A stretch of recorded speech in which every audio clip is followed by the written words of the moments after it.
Dear Esther, the morning after I was washed ashore, salt in my ears, sand in my mouth, and the waves always at my ankles, I felt as though everything had conspired to this one last shipwreck.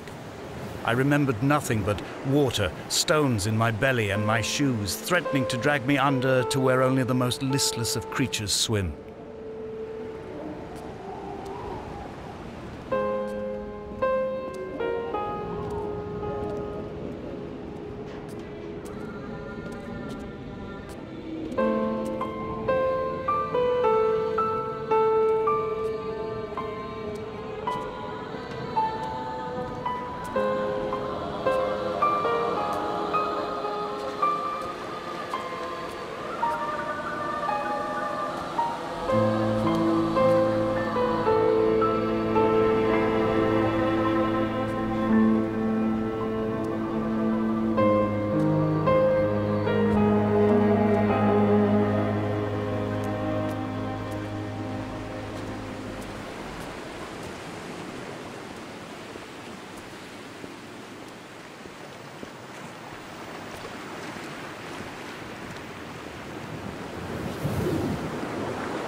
Those islands in the distance, I am sure, are nothing more than relics of another time, sleeping giants, somnambulist gods laid down for a final dreaming.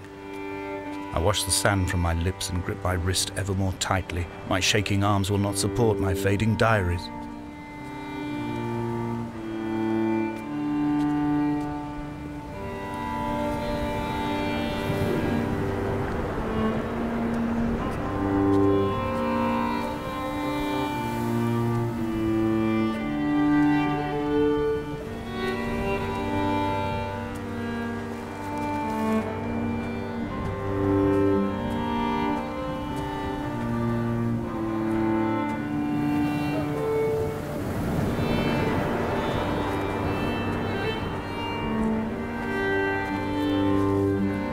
The mount is clearly the focal point of this landscape. It almost appears so well placed as to be artificial. I find myself easily slipping into the delusional state of ascribing purpose, deliberate motive to everything here. Was this island formed during the moment of impact? When we were torn loose from our moorings and the seatbelts cut motorway lanes into our chests and shoulders, did it first break surface then?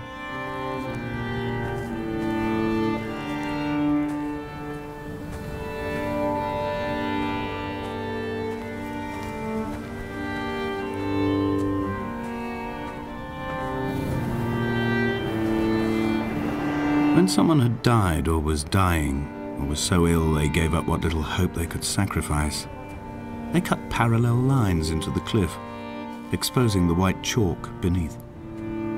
You could see them from the mainland or the fishing boats, and know to send aid or impose a cordon of protection, and wait a generation until whatever pestilence stalked the cliff paths died along with its hosts.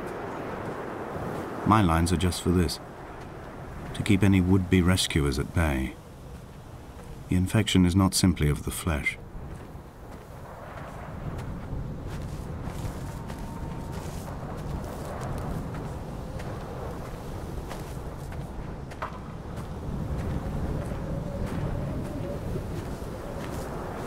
I quote directly, "A motley lot with little to recommend them.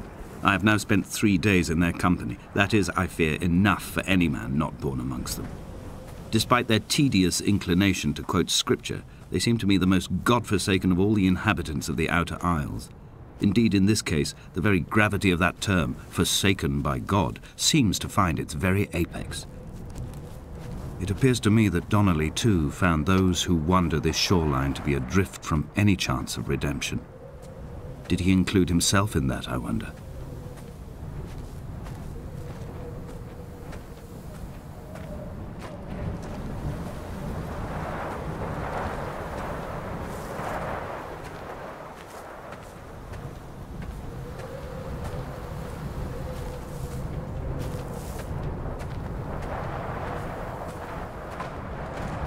Dear Esther, I met Paul. I made my own little pilgrimage. My Damascus, a small semi-detached on the outskirts of Wolverhampton.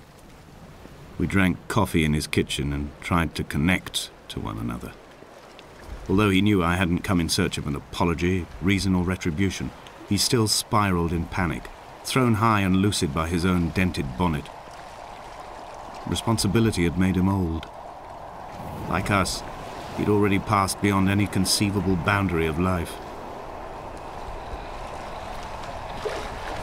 I find myself increasingly unable to find that point where the hermit ends and Paul and I begin. We are woven into a sodden blanket, stuffed into the bottom of a boat to stop the leak and hold back the ocean. My neck aches from staring up at the aerial. It mirrors the dull throb in my gut where I am sure I've begun to form another stone.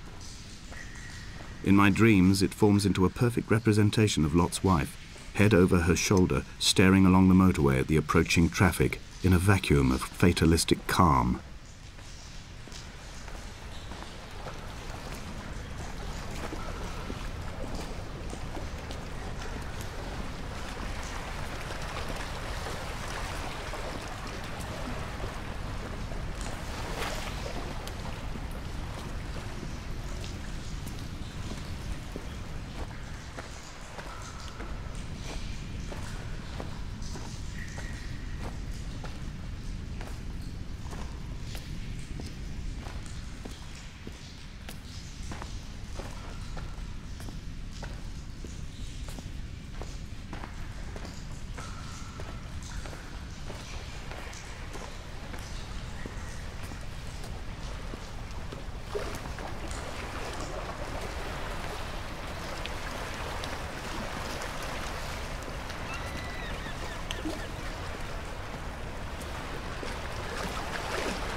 I've become convinced I am not alone here, even though I'm equally sure it is simply a delusion brought upon by circumstance.